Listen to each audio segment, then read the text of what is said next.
এই বদমাস মেয়েটি অসুস্থ ঠাকুমার অক্সিজেনের প্লাগ খুলে ফোন চার্জে দিয়ে গেম খেলতে লাগে। ঠাকুমা তখন তাকে অক্সিজেনের প্লাগটা লাগাতে বলে, কিন্তু ওই মেয়েটি বলে আমার গেম খেলার সময় তোমার যত কাজ না।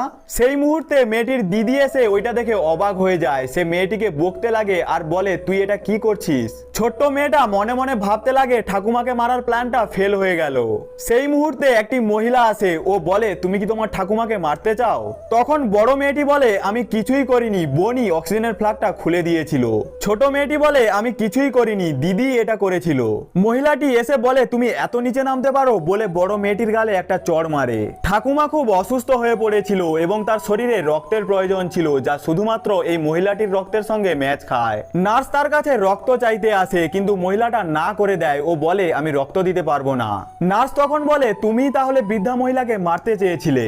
বড় মেয়েটি মহিলার পায়ে পড়ে ও বলে তুমি রক্ত দিয়ে ঠাকুমাকে বাঁচিয়ে নাও প্লিজ। কিন্তু মহিলাটি রক্ত দিতে রাজি হয় না। কিছু সময় পর ডাক্তার বলে ঠাকুমার সামান্য কিছু রক্তের অভাবে মারা গেছে। ওই দুষ্টু মহিলাটি তখন বলে এইবার আমি দ্বিতীয় বিয়ে করতে পারবো।